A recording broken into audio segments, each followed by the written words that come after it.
The moral dilemmas on standardized testing. What is a standardized test? Well, we just took one. A standardized test is an assessment given to students that are all made up of the same questions or selection of questions. These tests are then graded in a consistent or standard manner. Some examples would be PSAT, SAT, ACT, AP exams, etc. Standardized testing can be dated back to the early 1800s in China as the Industrial Revolution began. They were brought into the school systems when kids started working less on farms and in factories and spent more time in school. The teachers did this because it was an easy way to test large numbers of students quickly. By World War I, standardized tests became a common practice. Take 25 seconds in your groups and discuss whether you think standardized testing is morally right and fair, and explain why or not you believe this.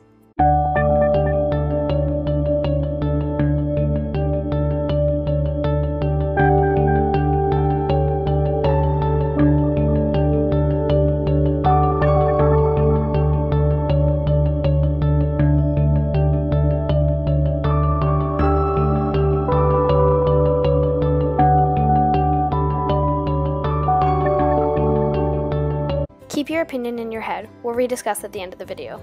The moral dilemmas of standardized testing has been a big controversy for many years, and there are multiple reasons that people find them either moral or immoral. Student achievement. The people who are fond of standardized testing state that, based on a 100-year study, these tests have been proven to have 93% of a positive effect on student achievement. On the other hand, some others believe that they don't currently have any improvement on student achievement. This is based off of, after the No Child Left Behind Act passed in 2002, the United States had gone from 18th to 31st place internationally in math. There had also been a similar drop in science, while there was no change in rating. Liability. One upside of standardized tests is that they are an adequate alternative to regular teacher-graded tests because the teacher's scores could be unreliable or biased. Standardized tests are also a reliable measurement of a student's achievement. Although they aren't a good measure of the teacher's performance on teaching you, yet the teachers are still rewarded or punished for good and bad scores. Due to this, the worry of a punishment can encourage schools or teachers to cheat the system. It can also encourage the exaggeration of the reports of tests. However, the objection of accountability is quite rare. Some do point out, though, that teachers and schools cheating is rare, and that shouldn't be a reason to stop testing America's children. Real-life preparation. Many argue that an excessive amount of standardized testing is unrealistic and doesn't prepare children for productive adult lives outside of the classroom. Although, this is counter-argued by many saying that stricter standards and increased testing are better preparing school students for college. However, looping back around, what about after college? Many also think that excessive testing is good because some people like lawyers, physicians, or pilots have to be tested into their occupation. How the tests are set up. While some might argue that the format of standardized tests using multiple choice produces accurate information to improve American schools, many object. Many disagree and state that a multiple choice test is an inadequate assessment tool. They feel that a child is not able to show what they can do with what they know with 4 or 5 answer choices.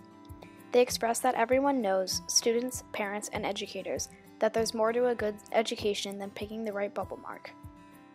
These tests encourage a simplistic way of thinking, where there's only one right answer. Usage of time. Most teachers are very fond of standardized tests. Therefore, they feel that their time is not being compromised or wasted by spending time in class taking the tests. Although, this also means a lot of time in class is needed to be used to prepare for the tests.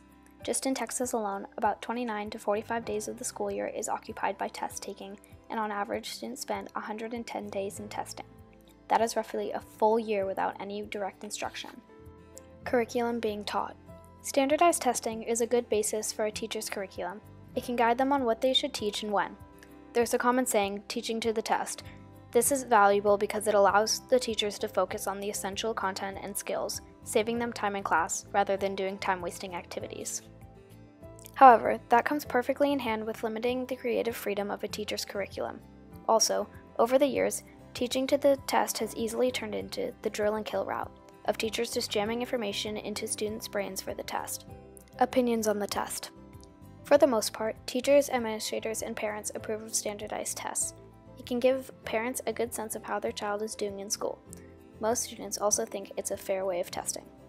On the other hand, not every parent thinks that standardized test is the best way to evaluate their child. In 1999, which may not be as recent, although still relevant, a poll was taken on what parents thought was the most effective way of measuring students' progress. While 33% said examples of their students' work, only 27 replied with the choice of standardized tests. Stress. Some claim that tests aren't too stressful for students. This is because it is both normal and expected for students to be tested on what they have learned. On the contrary, no matter if tests are expected or not, many students have severe anxiety over tests.